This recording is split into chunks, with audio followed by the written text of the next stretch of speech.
നമസ്കാരം, ജന്മഭൂമിയിലേക്ക് സ്വാഗതം. രാഹുൽ ഗാന്ധി വയനാട് ഒഴിഞ്ഞ് റായ്ബറേലിയിലേക്ക് പോയി. പിന്നെ ഇപ്പൊ രാഹുലിന് പകരം സഹോദരിയെ വയനാട്ടുകാർക്ക് സമ്മാനമായി നൽകിയിരിക്കുന്നു. കേൾക്കുമ്പോൾ രാഹുൽ ഗാന്ധി എന്തോ വലിയ ത്യാഗമാണ് വയനാട്ടിലെ ജനങ്ങളോട് ചെയ്തതെന്ന് നമുക്ക് തോന്നും. എന്നാൽ വീണ്ടും അവരെ മോഹന വാഗ്ദാനങ്ങൾ നൽകി കബളിപ്പിക്കാനുള്ള ഗൂഢലക്ഷ്യത്തിന്റെ ഭാഗമാണ് ഇതിന്റെ എല്ലാം പിന്നിലുള്ളത്.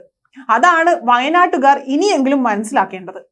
കോൺഗ്രസിന്റെ അടിത്തറ ഒന്നുകൂടെ ബലപ്പെടുത്താനുള്ള ശ്രമത്തിന്റെ ഭാഗമാണ് ഇതെല്ലാം. അതിനു വേണ്ടിയിട്ടാണ് ഇവർ ഇതെല്ലാ കാര്യങ്ങളും ചെയ്യുന്നതും. അത് വയനാട്ടിലെ ജനങ്ങൾ മനസ്സിലാക്കി വേണം ഇനി ഓരോ ചൂടും മുന്നോട്ട് വയ്ക്കാനും. വെറുതെ നമ്മുടെ ഓരോ വോട്ടും പാഴാക്കി നമുക്ക് ഗുണകരമല്ലാത്ത ആളുകളെ ജയിപ്പിച്ചു വിടുന്നതിൽ യാതൊരുവിധ അർത്ഥവുമില്ല.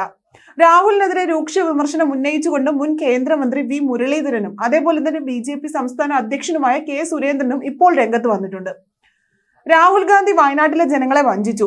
തിരഞ്ഞെടുപ്പ് കഴിയുന്നതുവരെ റായ്ബറേലിയിൽ മത്സരിക്കാനുള്ള തീരുമാനം പുറത്തുവിട്ടില്ല. താൻ ജയിച്ചു കഴിഞ്ഞാൽ വയനാട്ടിലെ ജനപ്രതിനിധിയായി തന്നെ തുടരുമെന്നുള്ള ജനപ്രീതി ജനങ്ങൾക്കിടയിൽ സൃഷ്ടിച്ചുവെന്നും എന്നാൽ കേരളത്തിലെ ജനങ്ങളെയൊക്കെ വഞ്ചിക്കുന്ന പ്രവൃത്തിയാണ് രാഹുലിന്റേതെന്നും അദ്ദേഹം തുറന്നു പറഞ്ഞു. വയനാട്ടിലെ തിരഞ്ഞെടുപ്പിൽ മത്സരിച്ച് പോളിംഗ് കഴിഞ്ഞ ഉടൻ തന്നെ റായ്ബറേലിയിൽ സ്ഥാനാർത്ഥിത്വം പ്രഖ്യാപിച്ചു. അവിടെ നാമനിർദ്ദേശ പത്രിക സമർപ്പിക്കുന്നതിന് അവസാന ദിവസം പോയി നോമിനേഷൻ നൽകി. ഇങ്ങനെയൊക്കെ ചെയ്തതിലൂടെ രാഹുൽ വയനാട്ടിലെ ജനങ്ങളോട് കാണിച്ചിരിക്കുന്നത് അങ്ങേയറ്റത്തെ വഞ്ചനയാണ്. കേരളത്തിലെ ജനങ്ങളെ എങ്ങനെ കൈകാര്യം ചെയ്താലും കുഴപ്പമില്ല എന്ന സമീപനമാണ് കോൺഗ്രസിന്റേതെന്നും മുരളീധരൻ പറഞ്ഞു. കേരളത്തിലെ ജനങ്ങളോട് ഒരു തരത്തിലുമുള്ള ജനാധിപത്യ മര്യാദകളും ഒരു തരത്തിലുമുള്ള നീതിയും കാണിക്കേണ്ട ആവശ്യമില്ല എന്നൊക്കെയാണ് കോൺഗ്രസിന്റെ നിലപാട്. ഈ സമീപനം കോൺഗ്രസിനെ ജനങ്ങൾ അംഗീകരിക്കില്ല. ഈ വിഷയത്തിൽ കോൺഗ്രസിന്റെയും UDFന്റെയും നേതാക്കളുടെ അഭിപ്രായം എന്താണ് എന്ന് ഇനി അറിയണം. വയനാട്ടിലെ ജനങ്ങൾ ഈ സമീപനത്തോട് ജനാധിപത്യപരമായ അവരുടെ അവകാശങ്ങൾ ഉപയോഗിച്ച് വരുന്ന തിരഞ്ഞെടുപ്പിൽ പ്രതികരിക്കണമെന്നും മുരളീധരൻ അഭ്യർത്ഥിച്ചു.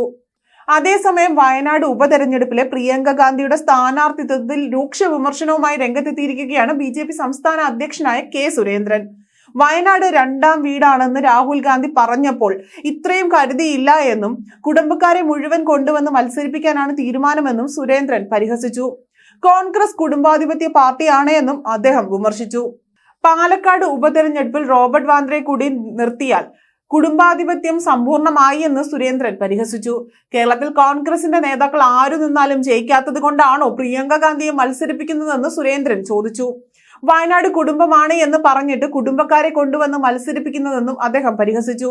ഉപതെരഞ്ഞെടുപ്പിൽ പച്ചക്കൊടി ഉയർത്തുമോ എന്നാണ് തന്റെ ചോദ്യമെന്ന് സുരേന്ദ്രൻ പറഞ്ഞു. പ്രിയങ്കയെ സ്വീകരിക്കാതെ മുസ്ലിം ലീഗ് വേറെ വഴിയിലല്ലേ എന്നും അദ്ദേഹം പറഞ്ഞു. വയനാട് BJP സ്ഥാനാർത്ഥി ആരാ എന്ന് പാർട്ടിയുടെ കേന്ദ്ര നേതൃത്വം തീരുമാനിക്കുമെന്നും K സുരേന്ദ്രൻ വ്യക്തമാക്കി.